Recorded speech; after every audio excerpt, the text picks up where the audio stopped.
네, 세 분 어서 오세요. 안녕하십니까?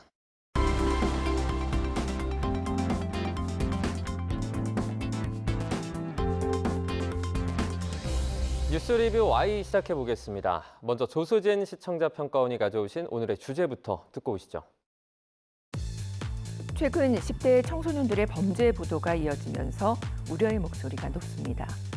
그런데 일각에서는 청소년 범죄 보도 역시 선정적인 보도 양상이 많다라는 비판이 일고 있습니다. 또한 지나친 묘사로 모방 범죄에 대한 우려와 함께 근본적인 대책 마련을 끌어낼 수 있는 보도가 필요하다라는 지적이 있는데요. 오늘 뉴스 리뷰와이는 YTN이 10대 청소년 범죄 보도를 어떻게 다루고 있는지 살펴보겠습니다. 이제 10대 청소년 범죄가 위험 수위를 넘어섰다는 전문가들의 의견도 있는 만큼 이에 대한 진지한 고민이 필요한 바로 지금 이 시점에서 관련 보도를 돌아볼 텐데요. 그 전에 오늘 처음으로 자리해 주신 김아미 박사님이 나와 계신데 먼저 YTN 보도 발전을 위해 유익한 말씀 한마디 부탁드리도록 하겠습니다. 네, 안녕하세요. 김아미입니다. 유익한 한 말씀이라기보다는 YTN 워낙 보도 잘 하고 계시니까요. 시청자로서 뉴스를 조금 더 가까이 들여다보면 그게 또 YTN 보도에 좋은 영향으로 남지 않을까 싶어서 그렇게 한번 기여를 해보도록 하겠습니다. 네, 이제 저희가 본론으로 돌아가서요. 언론 보도를 통해서 심각한 청소년 범죄 소식이 연이어 들어오고 있습니다. 과거에 비해서 범죄 수법이 대범해졌다는 의견도 있고요. 실장님, 청소년 범죄의 흐름을 봤을 때 전에 비해서 좀 어떻게 변했다고 볼 수 있을까요? 네, 최근 보도를 보면요. 과거 같으면 기물파손이나 폭행 이런 범죄가 많았는데 최근에는 인터넷을 이용한 범죄, 또 동영상을 업로드해서 생기는 문제라든지 차량을 이용한 범죄 이런 것들을 이제 청소년들이 한다라는 그런 관점에서 보도를 하는 게 많고요. 물론 텔레비전 보도의 경우는 이제 그 동영상 특히 이제 스마트폰이나 블랙박스 영상이 많이 입수되다 보니까 그런 거를 활용한 보도가 많이 있는 거 그런 게 또 사실인 것 같고요. 그리고 최근 보도는 이제 이 청소년들의 범죄가 저희가 나이를 정확히 보도를 하지는 않지만 점점 더 낮아지는 추세 그런 것에 대한 문제 제기와 사회적인 대책을 촉구하는 그런 보도가 많은 것 같습니다. 그러면 10대 청소년 범죄 보도를 YTN이 어떻게 전하고 있는지 저희가 살펴보도록 하겠습니다. 먼저 평가원님 전해주시죠. 네, 먼저 이제 올해 보도된 내용을 위주로 좀 보겠습니다. 지금 이제 올해 시작되고 2달도 안 되는 사이에 많은 보도들이 정말 쏟아졌거든요. 우리가 이제 보통 보도량이 많으면 중요한 이슈라는 생각을 하게 됩니다. 특히나 이제 특정 범죄 보도의 보도량이 늘면 관련된 범죄가 늘고 있다라고 생각을 하게 됩니다. 범죄에 대한 부정적, 선정적인 기사가 증가하면 이로 인해 범죄 발생률을 과대평가하게 될 수도 있고요. 또 왜곡된 인식도 갖게 될 수 있다는 것도 좀 먼저 짚고 넘어가겠습니다. 주먹질의 얼굴 발차기까지 60대 경비원 폭행한 10대라는 제목의 보도였습니다. 헤드라인에 이어서 등장한 영상이 정말 너무 충격적이었어요. 그 60대 어른을 폭행한 10대들의 모습 정말 대중의 공분을 사기에 충분했습니다. 가해자 처벌을 원치 않는다라는 피해 어른의 입장과 달리 폭행과 또 SNS 유포에 대한 가해자 책임은 필요해 보이는데요. 이제 우리가 생각해 볼 건 문제는 보도가 너무 폭행 장면을 생생하게 내보낸 면이 없지 않다라는 점입니다. 그 10대 어린 학생이 60대 어른을 마구 폭행하는 장면은 잘못을 고발한다는 그런 차원에서는 그 문제의 심각성으로 판단해서 영상을 방영한 것으로 이제 판단이 되는데요. 근데 이제 물론 이렇게 타격이 가해지는 순간에는 멈췄어요, 영상이. 그렇지만 타격 직전까지의 폭행 장면은 흐리게 처리를 해도 정확하게 보였거든요. 그리고 폭행 장면 이게 되풀이돼서 보여진다라거나 하는 점들은 좀 선정적이었다라는 생각이 듭니다. 그러니까 너무 자세한 묘사와 자세한 영상을 반복하는 건 문제가 될 수 있습니다. 폭행 범죄를 다룰 때 조금만 더 영상에 신경 써주시기 바랍니다. 그 영상에 신경 쓰는 것이 중요하다는 점 100% 동감하고요. 첫 번째 보도가 이제 그날 발생했던 사건 사고를 다 모아서 보도하는 중에 들어가 있었기 때문에 그 주어진 시간이 짧았다는 한계가 있었을 것이라는 생각은 듭니다. 근데 이런 아쉬움이 이제 다음 날 보도된 뉴스에선 좀 해소가 됐습니다. 어쩌면 이제 사건이 발생했던 이유라든지 맥락, 그다음에 어떤 플랫폼에서 영상이 유포됐는지, 그리고 사람들이 어떻게 반응했는지에 대해서 조금 더 구체적으로 제시를 하고 있었고요. 그리고 또 이제 수사가 어떻게 진행되고 있는지, 그다음에 그 영상을 촬영한 그 친구가 이유가 이거는 애초에 약속된 스파링이었다라고 말하는 게 이제 피해자와 입장이 다르다. 이런 그 후속 조치까지도 알 수 있었습니다. 그리고 헤드라인 자체도 첫 번째 보도에 비해서 두 번째가 훨씬 구체적이고 좀 선정성이 덜했던 그런 느낌을 받았습니다. 이제 첫 번째 보도 같은 경우에 이제 주먹질의 얼굴 발차기까지 60대 경비원 폭행한 10대라는 헤드라인을 가지고 나왔었는데요. 그 헤드라인도 선정적이었을 뿐만 아니라 평가위원님 말씀하신 것처럼 영상 역시 그 소셜미디어에 공유된 영상을 그대로 또 반복해서 계속 썼어요. 그래서 그 영상의 선정성에 대한 우려가 조금 느껴질 수밖에 없었습니다. 관련해서 언론진흥재단에서 지난 2019년 설문조사를 실시한 내용이 있습니다. 청소년들이 뉴스를 선별적이고 비판적으로 보는지에 대한 설문조사였거든요. 범죄와 관련된 기사를 청소년들이 굉장히 이제 쉽게 접하죠. 그런데 거기에 비해서 분별하고 이성적인 접근은 어려운 상황이다라는 결과가 나왔습니다. 그러니까 이 뉴스 같은 경우도 폭행 장면이 반복이 되고요. 또 SNS에 이미 많이 유포가 된 상태이기 때문에 대다수의 청소년들이 많이 접했을 겁니다. 이렇게 청소년들이 범죄 사건 보도를 접하면 경각심이 생기기도 하지만 지나친 공포감이나 또 부정적인 정서를 경험하기도 하고요. 또 선정적인 단어, 범죄의 자세한 묘사 사용 등의 보도는 감수성이 예민한 청소년들이 오히려 이제 범죄 친화적이 되거나 또 당위성을 심어줄 수 있다라는 연구도 많이 나와 있기 때문에 주의가 필요할 것 같습니다. 관련해서 1월 16일 방송된 더 뉴스 경비원 폭행 10대 상해 혐의로 입건 처벌 수위는 이 뉴스에서는요. 변호사가 전문가 패널로 나와서 법적 조치가 어떻게 이루어지고 있는지 그다음에 양형에 대해서 대중들이 어떻게 반응하고 있는지 영상 공유와 명예훼손의 이슈라든지 사적 제재 문제 같이 이 사건과 관련된 다양한 맥락을 짚어주었습니다. 이런 상황들을 보면 범죄 보도를 하는 언론의 기능을 긍정적으로 수행했다고 생각합니다. 특히 이제 영상 유포자에 대한 명예훼손 고소가 이루어졌음을 언급했습니다. 그렇게 언급하면서 사건 피해자에게는 영상 공유가 폭행만큼 중요한 가해 행위일 수 있다라는 부분을 되게 중요하게 짚어줬는데요. 피해자가 영상 유포에 관해서 명예훼손으로 고소를 한 만큼 뉴스에서도 해당 영상을 활용할 때 어떤 방식으로 해야 되는지 조금 더 신중했으면 어떨까 하는 생각도 하였습니다. 그 사건 영상을 지나친 빈도로 반복해서 보여주는 대신에 빈도를 좀 줄이거나 일러스트로 대체하는 방식도 고려해 볼 수 있을 것 같습니다. 또한 그 더 뉴스 보도를 통해서 범죄 영상이 소셜미디어에 공유되면서 소셜미디어 이용자들이 가해자의 신상 정보를 찾아내려고 한다든지 일부 크리에이터가 초기 보도 내용을 인용해서 사적 제재 컨텐츠를 만들고 이윤을 추구하는 양상을 또 지적을 했는데요. 사적 제재의 위험성에 대해서 언급한 것도 매우 중요한 접근이었다고 생각합니다. 네, 많은 부분을 이제 말씀해 주셨는데 대담을 통해서 이 범죄 보도를 다루는 언론의 기능을 잘 살렸다. 이 점이 또 기억이 좀 남는 것 같습니다. 또 미디어 환경 변화에 따른 청소년 범죄의 문제점에 대한 이야기도 나왔는데요. 이 부분을 다룬 YTN 보도들도 있었습니다. 살펴주신 내용 전해주시죠. 네, 지난 24일 보도입니다. 무면허 운전 라이브 방송 10대, 이번엔 벨튀 방송 무리라는 제목의 보도였습니다. 지난번에 이제 무면허 운전을 하다가 붙잡힌 10대들이 이번에는 벨튀 방송을 하면서 무리를 일으킨 사건입니다. 그러니까 법을 경시한 채 위법 행위를 반복하고 있는 그런 문제인데요. 돈 없는 장난에 대한 대책 시급해 보입니다. 또 10대 청소년들의 범죄 중에 자주 등장하는 것이 또 이 차량 도난과 관련된 범죄들이죠. 최근에도 있었습니다.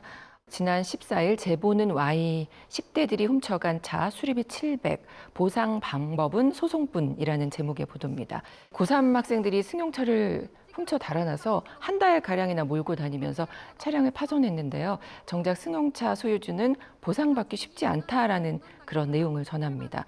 차 수리비만 700만 원이 넘게 나왔는데 민사소송 외에는 수리비를 돌려받을 방법이 막막하다라고 보도를 하거든요. 이게 이제 변호사 선임비도 사실 만만치가 않잖아요. 그래서 소송을 걸기도 어렵다라고 했는데 답답한 피해자의 상황은 전달이 잘 됐지만 대책이 무엇인지는 좀 제자리 걸음으로 남아 있어서 아쉬웠습니다. 네, 저도 이제 10대 청소년 범죄를 보도할 때 주로 10대 가해자에 초점을 맞추게 되는데 이 보도 같은 경우엔 피해자가 겪는 법적인 어려움을 제기를 하고 10대 범죄와 관련해서 어떠한 사회적인 지원이 필요할지 그 논의의 시작점을 짚어냈다는 데 무척 의미가 있다라고 생각을 합니다. 다만 평가위원님께서 지적하신 대로 피해자가 도움을 받을 수 있는 방법이 있는지 없다면 그 간극을 메우기 위해서는 어떤 정책적인 개입이 필요할지 제시하는 보도까지 이어지면 참 좋겠다라는 바람을 가져봅니다. 차량 도난과 관련된 또 다른 보도가 있었습니다. 2월 1일 외제차 훔쳐 달아난 간 큰 10대들 경찰 조사 하루 만에 또 절도라는 제목입니다. 무면허 10대들이 차량을 훔쳐 달아난 사건을 보도를 했는데요. 이 보도에서도 주의할 점이나 재발 방지책 등에 대해서는 조금 더 다뤄줬으면 더 유익했을 것 같습니다. 이어서 제보는 Y, 소화기 분사의 차량 수십 대 피해 잡고 보니 촉법 소년들이란 제목의 보도였습니다. 10대 청소년들의 돈 없는 장난으로 인한 아파트 지하 주차장 피해 등의 내용을 전합니다. CCTV 모습을 통해서 10대 청소년들의 돈 없는 장난 시각적으로 잘 짚었고요. 이제 피해 차량이 30대에 이르는 등 심각한 상황을 알 수 있었습니다. 네, 해당 보도는 지하 주차장 CCTV 영상하고 현장 취재 내용을 결합해서 사건의 진행과 주민의 반응을 알 수 있었습니다. 기자의 코멘트 중에서 보도에서 다룬 10대의 행동이 놀이처럼 번지고 있다. 이 부분이 눈에 띄었는데요. 일탈 행위의 선을 넘어서 범죄가 될 수 있는 행동들이 놀이처럼 번지고 있다. 그리고 이 행동들이 영상으로 촬영돼서 어딘가에 공유될 수 있다라는 것은 10대 범죄의 특성일 수도 있겠다라는 생각을 해보았습니다. 10대 범죄 보도는 범죄 양상을 보여주고 법적 처분에 대한 정보를 전달하는 데 그치지 않았으면 좋겠습니다.